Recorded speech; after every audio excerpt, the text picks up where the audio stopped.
काही प्रॉब्लेम होऊ दे, यूट्यूबवरती त्याचं उत्तर असणार आहे. बऱ्याचदा असं होतं की ही लोक तुम्हाला सांगतात की ACV ॲपल सायडर व्हिनेगर लावा, लिंबूचा रस लावा, त्यानंतर काय म्हणतात त्याला, लसूण लावा.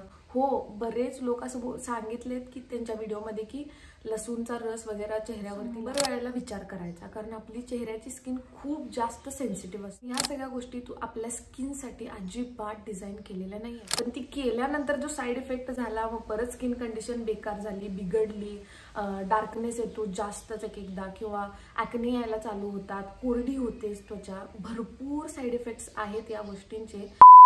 सगळ्यांच्या शरीरामध्ये मेलॅनिन नावाचा एक कंटेंट असतो, जो प्रत्येकाच्या स्किनचा कलर डिसाईड करत असतो, कलर ठरवत असतो.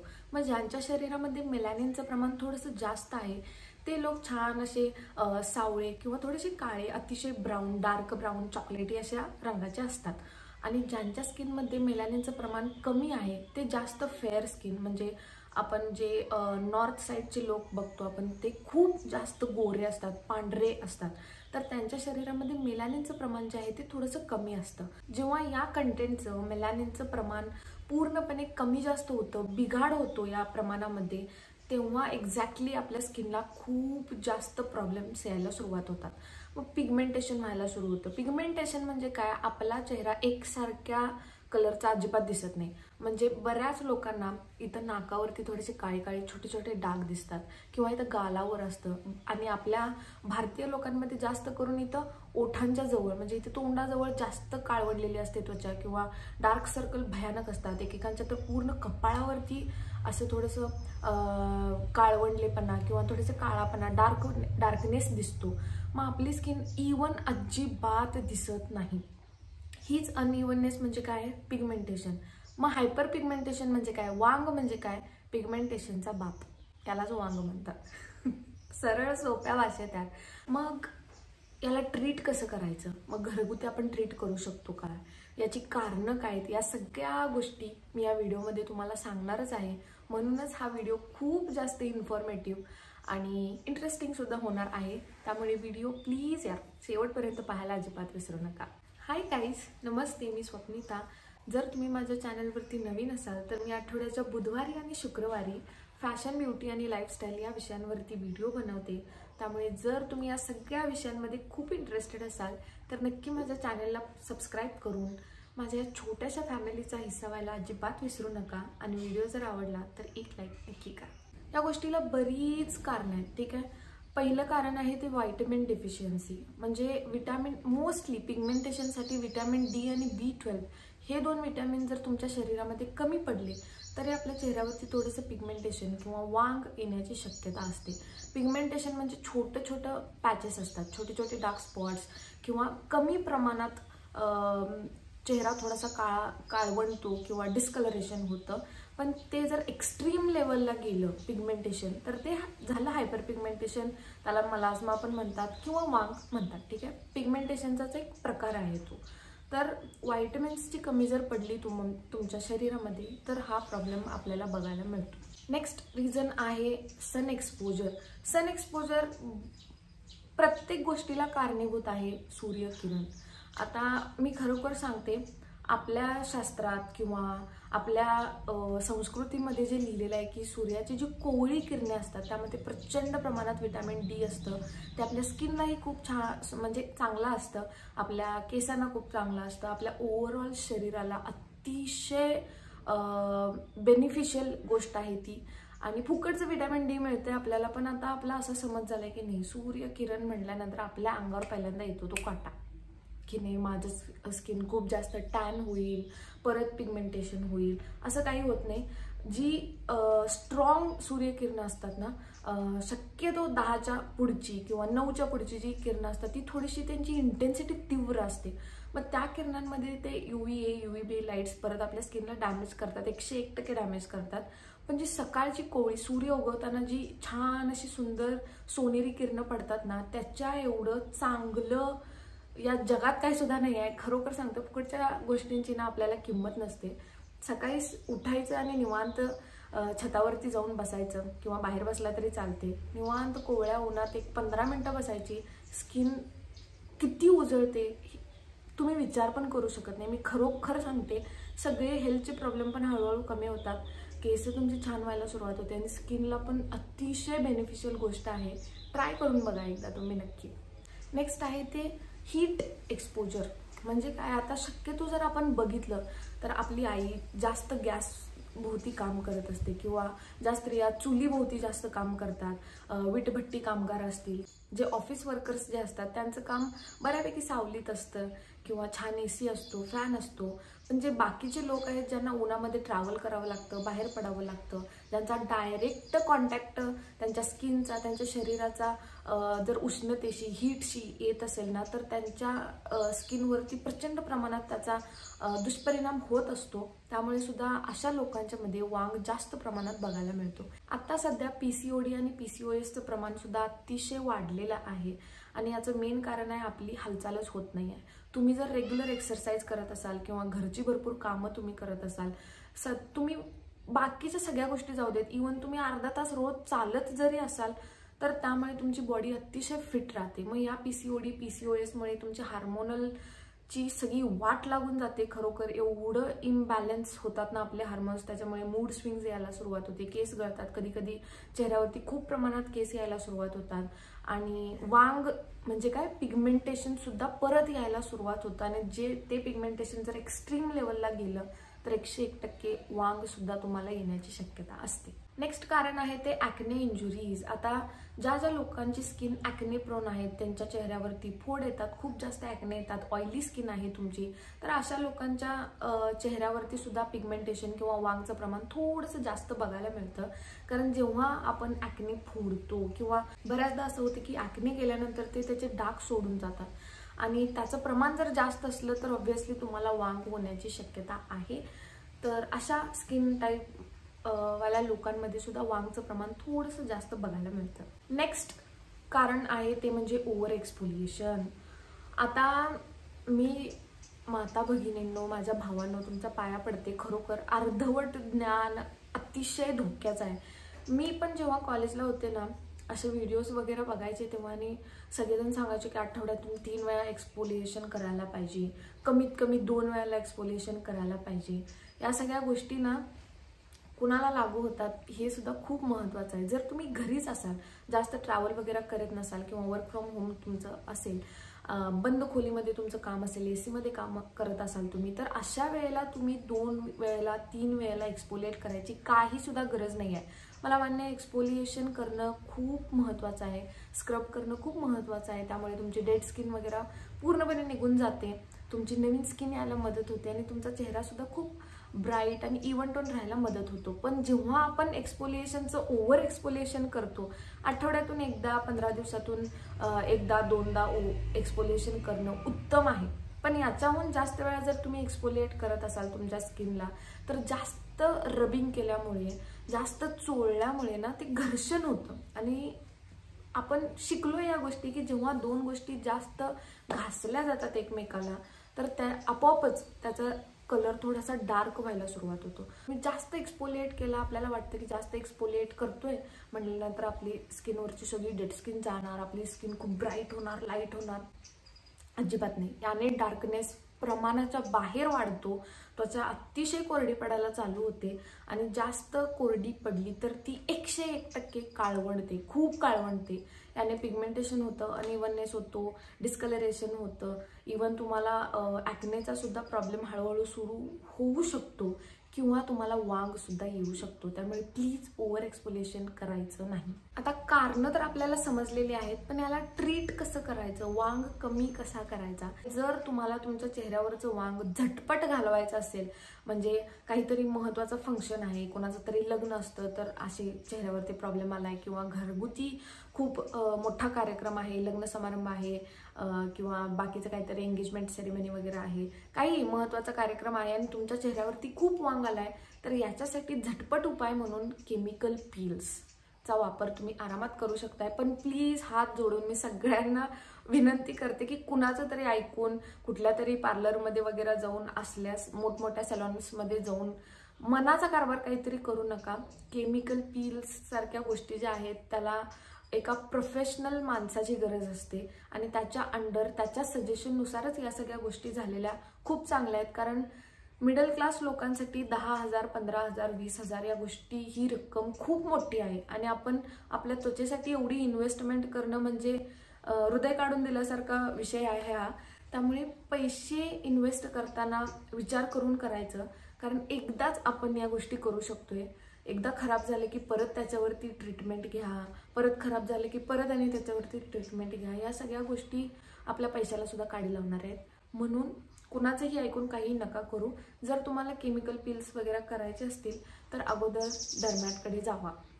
डर्मॅट म्हणजे काय, स्किनचा स्पेशल डॉक्टर, याला डर्मॅट म्हणतात.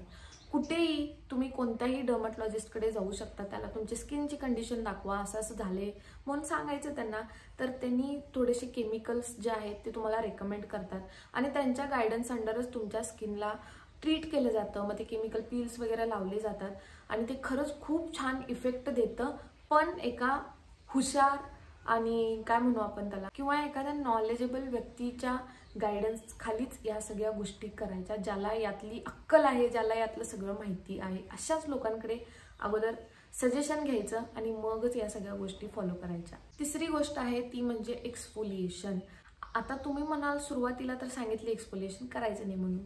मी तिथे सांगितलं होतं ओव्हर एक्सफोलिएशन करायचं नाही, पण एक्सफोलिएशनमुळे तुमच्या चेहऱ्यावरती जो एक्स्ट्राचा थर आलेला असतो ना, तो काळेपणाचा, तो घालवण्यासाठी एक्सफोलिएशन खूप चांगल्या पद्धतीने मदत करतं. मग त्यामध्ये सुद्धा फिजिकल एक्सफोलिएशन वेगळे आहेत, केमिकल एक्सफोलिएशन वेगळे आहेत. फिजिकल एक्सफोलिएटर म्हणजे काय, तर कोणताही एक स्क्रब असतो ना, त्याच्यामध्ये छोटे छोटे पार्टिकल्स असतात, दाणे असतात आणि ते स्किनच्या वरती अप्लाय करू शकतो आपण आणि 3 ते 4 मिनिटं जास्तीत जास्त स्क्रब लावायचा, कोणताही असू दे. फिजिकल स्क्रब बद्दल बोलते मी. तर 3-4 मिनिटं मॅक्स टू मॅक्स त्याला स्क्रब करायचा. आठवड्यातून जर तुम्ही खूप ट्रॅव्हल करत असाल, 2दा स्क्रब करत असाल, तर 2 ते 3 मिनिटाच्या वरती तुम्ही अजिबात स्क्रब करायचा नाही. कितीही चांगला स्क्रब असू दे, 2 ते 3 मिनिटं स्क्रबिंग करायचं आणि छान नॉर्मल पाण्याने धुवून घ्यायचं. तर हे झाले फिजिकल स्क्रब. केमिकल स्क्रबचा काय विषय असतो, याच्यामध्ये ना एक पातळ आणि काय म्हणू आपण कलरलेस लिक्विड असतं हे, जे आपल्या चेहऱ्यावरती लावायचं असतं आणि त्या बॉटलवरती लिहिलेलं असतं की त्याला किती मिनिटं ठेवायचं आहे. केमिकल स्क्रब वापरताना सगळ्यात महत्त्वाची गोष्ट आहे ते म्हणजे टायमिंग. हो, 1ही मिनिट एक्स्ट्राचा ठेवल्यानंतर ते ओव्हर रिॲक्शन होते त्याची. त्यामुळे ना टायमिंगकडे थोडंसं लक्ष द्यायचं आणि केमिकल जे स्क्रब्स असतात त्याच्यावरती लिहिलेलं असतं इतकं मिनिटं ठेवायचं आहे, 5 मिनिटं असतात. थोडे स्क्रब जे असतात ना ते 10 मिनिटं ठेवायचे असतात. तर ते ठेवायचं अगोदर 5-10 मिनिटं, त्यानंतर ते वॉश करायचं असतं किंवा कपडाने वगैरे पुसून काढायचं असतं. तर ते झाले केमिकल एक्सफोलिएटर्स. मग दोन्हीही एक्सफोलिएटर्स खूप चांगले आहेत, तुम्ही तुमच्या स्किनप्रमाणे आरामात वापरू शकता. जर तुमची स्किन ड्राय असेल किंवा एक्स्ट्रा सेन्सिटिव्ह असेल ना, तर तुम्ही फेस शॉपचं हे केमिकल एक्सफोलिएटर वापरू शकता. मी जेव्हा कॉलेजला होते, I think first year second इयरला मी वापरलं होतं. हे खूप चांगलं आहे. सेन्सिटिव्ह स्किनवाल्यांसाठी सुद्धा अतिशय चांगल्या पद्धतीने सूट होतं आणि अजिबात रेडनेस येत नाही किंवा अशी इचिंग किंवा खाजवल्यासारखं जळल्यासारखी स्किन अजिबात वाटत नाही. सेन्सिटिव्ह स्किनवाले आरामात वापरू शकतात. आणि फिजिकल स्क्रबचे तर एवढे ऑप्शन्स आहेत, मी ऑलरेडी याच्यावरती खूप व्हिडिओ बनवले आहेत, माझ्या चॅनलवरती आहेत, तुम्ही बघू शकता. मग आता सिरम कोणकोणते वापरू शकतो आपण, व्हायटमिन सी, कोजिक ॲसिड आणि ग्लायकोलिक ॲसिड. हे कंटेंट असलेले जे सिरम आहेत ना, ते पिगमेंटेड स्किनसाठी अव्वल दर्जाचे सिरम्स आहेत. खरोखर मी पर्सनली डर्माकोचं व्हायटमिन सी सिरम वापरलेलं आहे, कोजिक ॲसिड सिरम वापरलेला आहे. अप्रतिम सिरम आहे, खूप चांगला रिझल्ट देतो. आणि एक लक्षात ठेवा की कोणतीही गोष्ट जेव्हा आपण सुरू करतो त्याचं प्रमाण अतिशय कमी असायला पाहिजे. असं नाही की आता व्हायटमिन सीचे सिरम आहेत म्हणून 15% व्हायटमिन सी, 30% व्हायटमिन सी असलेले सिरम्स पटकन लावलाय आणि याच्या अगोदर तुम्हाला सवयच नाही आहे व्हायटमिन सी सिरम वापरून. मी लिहून देते तुम्हाला, तुमच्या स्किनची जी कंडिशन आहे ना त्याच्यापेक्षा बेकार स्किन तुमची होणार. हां, कधीही सुरुवात करताना 1%, 2% न सुरुवात करायचं. जेवढं कमी पर्सेंटेज आहे, इवन पॉईंटमध्ये सुद्धा कॉन्सन्ट्रेशन जर असेल अतिशय उत्तम. जर तुम्ही एखाद्या गोष्टीला बिगिनर असाल, पहिल्यांदा लावत असाल, कमी प्रमाणापासूनच पायऱ्या चढायच्या. आता आपल्याला एखाद्या मजल्यावरती जायचं आहे म्हटल्यानंतर पायऱ्या हळूहळू चढतच जायला लागणार ना, साधं लॉजिक आहे. त्यामुळे प्लीज, बरेच ब्रँड आहेत, मी ब्रँडची नावं सांगणार नाही तुम्हाला, पण आहेत, भरपूर आहेत जे असं सांगतात की 2 दिवसात तुमची स्किन ब्राईट होते, 3 दिवसात ब्राईट होते, एवढ्या तासात ब्राईट होते. याचं त्यामध्ये जे कॉन्सन्ट्रेशन असतं व्हिटॅमिन सीचं किंवा कोणत्याही ॲसिडचं जे कंटेंट असतं ते थोडंसं प्रमाण त्याचं जास्त असतं. आणि जेव्हा एखादं ॲसिड आपण आपल्या चेहऱ्यावरती लावतोय म्हटल्यानंतर विचार करूनच गोष्टी लावायच्या. कोजिक ॲसिड पण तुमच्या स्किनवरती जर डार्क स्पॉट्स असतील, पिगमेंटेशन असेल, टॅनिंग असेल किंवा डिस्कलरेशन वगैरे असेल तर अतिशय उत्तम सिरम आहे. मी याच्या अगोदर पण तुम्हाला सांगितले. आणि असं अजिबात नाही आहे की मी कोणत्या तर ब्रँडचं प्रमोशन वगैरे करण्यासाठी या सगळ्या गोष्टी बोलते, अजिबात नाही. मलाही खूप पिगमेंटेशनचा त्रास होता आणि तेव्हाच मी हे डर्माकोचं व्हिटॅमिन सी आणि कोजिक ॲसिड सिरम वापरायला सुरुवात केली होती आणि मला याचे रिझल्ट्स खूप चांगले मिळाले आहेत. म्हणूनच मी तुम्हाला सांगते. आणि त्याचं प्रमाणही खूप कमी आहे. तुम्ही कोणताही ब्रँड निवडा, तुमची मर्जी आहे, पण जे ॲसिडचं प्रमाण आहे ते अतिशय कमी असायला पाहिजे. इथं अगोदर पॅच टेस्ट करायचं, त्याचं इथं लावायचं, ओव्हरनाईट रात्रभर असंच लावून राहायचं. सकाळी उठल्यानंतर बघायचं आपली स्किन लाल झाली आहे का, किंवा लावल्यानंतर लगेच आपल्याला थोडंसं असं जलन झाल्यासारखं वाटते काय, किंवा तिथे काहीतरी रॅशेस झालेत काय, काही फोड वगैरे आलेत काय, या सगळ्या गोष्टी अगोदर बघायच्या. किंवा मागवले आणि डायरेक्ट तोंडावर लावले क्वांटिटी भरून भरून, वाट लावून घ्यायची चेहऱ्याची. खरोखर पहिला कमी क्वांटिटी घ्यायची. एक तर ॲसिडचं प्रमाण कमी पाहिजे, दुसरी गोष्ट विकत घेतल्यानंतर त्याची क्वांटिटी सुद्धा कमी अप्लाय करायची, कारण हळूहळू बिल्ड करायचं. चेहऱ्याला सवय नसते आणि स्किनला सवय व्हायला एक 5 ते 6 दिवस तरी लागतातच. म्हणून थोडं थोडं थोडं थोडं लावत जायचं. नेक्स्ट आहे ती म्हणजे लेझर ट्रीटमेंट. जर तुमच्या चेहऱ्यावरचं पिगमेंटेशन खूप वाढलंय, वांग भयानक आलाय, तर लेझर ट्रीटमेंट हा सुद्धा एक उत्तम पर्याय आहे. पण यासाठी सुद्धा तुम्हाला अगोदर डर्मॅटकडे जावं लागेल. त्यांच्या सल्ल्यानुसारच तुम्ही या सगळ्या गोष्टी फॉलो करा. लेझर ट्रीटमेंटची प्राइस थोडीशी ऑब्व्हियसली जास्तच असणार आहे, पण याचे रिझल्ट्स खूप फास्ट मिळतात. बाकीच्या त्या सिरम्सच्या वगैरे तुलनेत याचे रिझल्ट्स भयानक फास्ट आहेत. आणि जर एखादा उत्तम आणि नॉलेजेबल डॉक्टर तुम्हाला सजेशन देत असेल ना, खूप चांगले रिझल्ट्स मिळतात. त्यामुळे लेझर ट्रीटमेंट सुद्धा तुम्ही ट्राय करू शकता. मग आता प्रश्न पडतो की या सगळ्या गोष्टी घरी ट्रीट होऊ शकतात का? ऑब्व्हियसली होऊ शकतात, पण त्याला थोडासा वेळ द्यावा लागतो. मी एक मनापासून सगळ्यांना सांगते की घरगुती जे प्रोडक्ट्स आहेत ते खूप चांगला रिझल्ट देतात, इवन परमनंट रिझल्ट सुद्धा देतात, पण त्याला प्रचंड वेळ लागतो. असं नाही की आज मी एखादा फेस पॅक लावलाय, फेस मास्क लावलाय, स्क्रब लावलाय, उद्या लगेच हे आज लावलाय ना मी फेस पॅक, उद्या माझं पिगमेंटेशन जायलाच पाहिजे, उद्या माझा वांग जायलाच पाहिजे. तर असं अजिबात होत नाही. आणि तुम्ही जर असं एक्सपेक्टेशन ठेवत असाल की आज लावल्यानंतर उद्या माझा चेहरा एकदम क्लिअर कट छान चकचकीत होणार आहे, असं काही सुद्धा होणार नाही आहे. त्यामुळे प्लीज डोक्यातून एक खूळ अगोदर काढून टाका. कोणतीही गोष्ट लगेच आपल्याला मिळत नाही, त्यासाठी वेळ हा द्यावाच लागतो. तुम्ही जर हा वेळ द्यायला तयार असेल तर मी खूप इंटरेस्टिंग टिप्स तुम्हाला सांगणार आहे. सगळ्यात महत्त्वाची गोष्ट म्हणजे आपल्या खिशाला परवडणाऱ्या गोष्टी तुम्हाला सांगणार आहे. पहिली गोष्ट आहे ती म्हणजे ॲलोवेरा जेल. जुनं ते सोनं म्हणायचा डाव आहे खरोखर. कारण जुन्या लोकांना जरी आपण बघतोय, आम्ही लहान असल्यापासून सुद्धा या गोष्टी ऐकल्यात की ॲलोवेरा जेल, कोरफड जे आहे ते केसांसाठी खूप चांगलं असतं, त्वचेसाठी खूप चांगलं असतं. बरेच लोक कोरफड खातात सुद्धा. माझे पप्पा मला कितीतरी वेळा सांगतात की ते कोरफड रोज खात जा म्हणून, पण ते एवढं कडू लागते. मी 4 दिवस खाल्ले आणि त्यानंतर मला खरंच घशाच्या खाली माझा घास उतरला नाही. पण कोरफडचा वापर मी माझ्या त्वचेसाठी सुद्धा करते आणि माझ्या केसांसाठी सुद्धा करते. काय करायचं, सगळ्या फ्रेश जर कोरफड असेल तर एक नंबर, त्याच्यापेक्षा जास्त चांगलं काय असूच शकत नाही. बाजारातले जे ॲलोवेरा जेल आहेत त्याच्यापेक्षा कितीतरी उत्तम रिझल्ट मिळतात, जे ओरिजिनल कोरफड आहे किंवा ॲलोवेरा आहे त्या प्लांटपासून. आता बाजारातून ॲलोवेरा जेल घेताना एक 200 रुपये 300 रुपये तर आपले खर्च होतातच. त्याच्यापेक्षा एक ॲलोवेराचा प्लांट घ्या तुम्ही, छोटंसं रोपटं घ्या आणि घरापुढे लावा. मी खरोखर सांगते, एवढं मोठं होतं ना ते रोपटं. आणि त्यानंतर एक त्याचा एवढा तुकडा जरी घेतला ना बास आहे. दररोज रात्री झोपताना चेहरा छान धुवायचा आणि मग मस्तपैकी असं अप्लाय करायचं पूर्ण चेहऱ्याला, मानेला. आणि अप्लाय केल्यानंतर एक 15 मिनिटं थांबायचं आणि मग धुवून टाकायचं.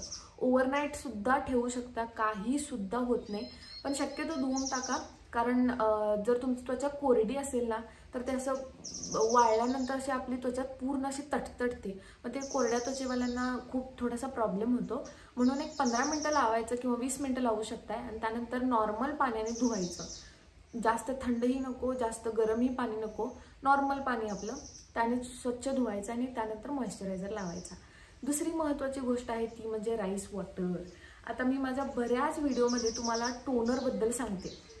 टोनर ही एक अशी गोष्ट आहे जी तुम्ही स्किप करू शकता, पण महागडे टोनर्समध्ये पैसे इन्व्हेस्ट करण्यापेक्षा घरगुती काय करायचं, तांदूळ घ्यायचं, त्यामध्ये पाणी घालायचं आणि ते 6 ते 7 तास तसंच त्याला भिजत ठेवायचं. आणि त्यानंतर थोडंसं तांदूळ असं म्हणजे हात फिरवायचा त्याच्यामधून किंवा चमच्याने तुम्ही असं ढवळू शकताय, कारण तांदळाचं थोडंसं कंटेंट त्या पाण्यामध्ये उतरतो, त्याचे जे गुण आहेत चांगले चांगले ते उतरतात पाण्यामध्ये. भयानक प्रमाणात त्यामध्ये प्रोटीन्स वगैरे असतात. खरोखर सांगते, तांदूळ पाणी चेहऱ्यासाठी, केसासाठी उत्तम आहे, उत्तम. प्रत्येक जण भात खातो घरात, त्यामुळे प्रत्येकाच्या घरात तांदूळ सुद्धा आहे. 6-7 तास ठेवल्यानंतर काय करायचं, छोट्याशा एका स्प्रे बॉटलमध्ये घालायचं आणि रोज सकाळी उठल्यानंतर चेहरा धुतल्यानंतर फवारायचं. ॲज अ टोनर म्हणून राईस वॉटर वापरायला दररोज सुरुवात करा. दिवसातून कितीही वेळेला राईस वॉटर तुम्ही स्प्रे करू शकता. आता कितीही वेळा म्हणजे 15-15 मिनिटांनी स्प्रे करायचं असं मला म्हणायचं नाही आहे, पण एक 5-6 तासानंतर एकदा स्प्रे करू शकता.